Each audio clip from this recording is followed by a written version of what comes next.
ప్రభువును రక్షకుడైన యేసు క్రీస్తు నామములో ఈ మాటలు వింటున్న మీ అందరికీ హృదయపూర్వక వందనాలు. ఈరోజు నా కోసం ఆత్మీయ కార్యక్రమానికి మిమ్మల్ని అందరినీ ప్రేమపూర్వకంగా ఆహ్వానిస్తా ఉన్నాను. అందరూ బాగున్నారు కదా?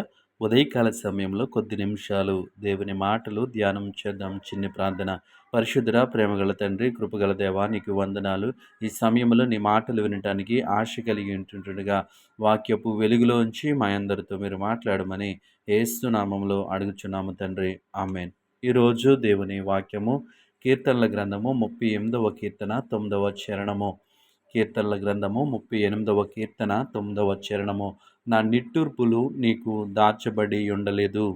ఈ మాటలు వింటున్న ప్రియ సహోదరి సహోదరుడా, నిట్టూర్పు ఈరోజు మనిషి యొక్క జీవితంలో ప్రతి ఒక్కరు కూడా ఏదో ఒక నిట్టూర్పు, అంటే ఏదో ఒక బాధ చేత, ఏదో ఒక సమస్య చేత నిట్టూర్పులు కలిగి ఉన్నారు. అయితే ఈ సమయంలో దేవుని వాక్యము సెలవిస్తూ ఉంది, నా నిట్టూర్పులు నీకు దాచబడి ఉండలేదు. కీర్తనకారుడు అంటున్నాడు, నీ హృదయాంతరంగములను పరిశీలించే దేవుడువు, హృదయ రహస్యాలు తెలుసుకున్నటువంటి దేవుడువు. కాబట్టి నాకున్నటువంటి నిట్టూర్పులు ఏవైతే ఉన్నాయో అవి నీకు దాచబడి ఉంచలేదు. అంటే దేవుడు నీ నిట్టూర్పును చూస్తా ఉన్నాడు. దేవుడు నీకున్నటువంటి సమస్యను చూస్తా ఉన్నాడు. దేవుడు నువ్వు కారుస్తున్నటువంటి కన్నీరును చూస్తా ఉన్నాడు. దిగులును ఆయన చూస్తా ఉన్నాడు. అందుకే అంటున్నాడు, నా నిట్టూర్పులు నీకు దాచబడి ఉండలేదు. ఈరోజు నీవు అనుకుంటున్నావేమో, నా కన్నీళ్ళు ఎవరు చూస్తూ ఉన్నారు, నాకున్నటువంటి నిట్టూర్పులు ఎవరు చూస్తూ ఉన్నారు, ఈ సమస్యలు ఎవరు చూస్తూ ఉన్నారు, ఎవరు సహాయం చేయట్లేదు, సహాయము చేసేవారు ఎవరు లేరు అని నువ్వు అనుకున్నట్లయితే ఈరోజు దేవుని వాక్యము నేను బలపరుస్తూ ఉంది. దేవుడు నీ నిట్టూర్పులు చూస్తూ ఉన్నాడు. ఆయనకి ఏది మరుగై ఉండలేదు, నీకు దాచబడి ఉండలేదు. ఆయన ఆ నిట్టూర్పులు ఆయన చూస్తూ ఉన్నాడు. ఆయనకి ఏది కూడా మరుగై ఉండలేదు. ఆయన సమస్తాన్ని పరిశీలన చేస్తూ ఉన్నాడు. సమస్తాన్ని ఆయన చూస్తూ ఉన్నాడు. అందుకే కీర్తనకారుడు అంటున్నాడు, నా నిట్టూర్పులు ఈ లోకంలో ఉన్నటువంటి మనుషులకు అర్థం కాకపోవచ్చు, నా సమస్యలు నా బంధువులకి అర్థం కాకపోవచ్చు, నా పరిస్థితులు నా స్నేహితులకి అర్థం కాకపోవచ్చు, నా నిట్టూర్పులు ఎవరు చూడకపోవచ్చు, కానీ నీకు మాత్రం అవి దాచబడి ఉండలేదు.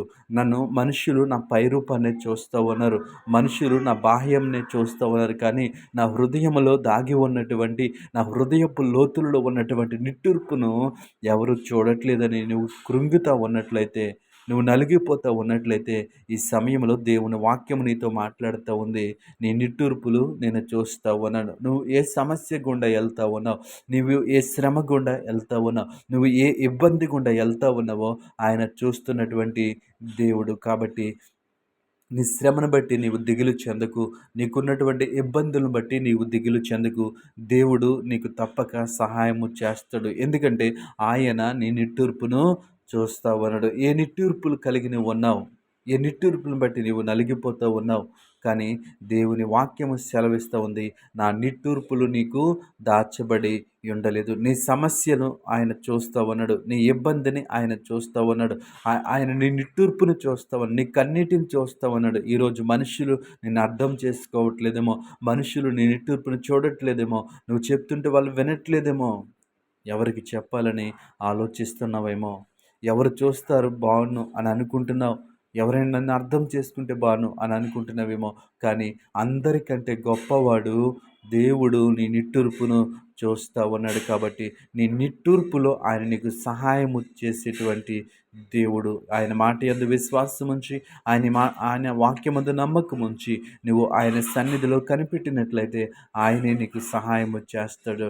అట్టి కృప ఈ మాటలిన్న మనందరికీ దేవుడు కృప చూపించునుగాక. ఆమేన్.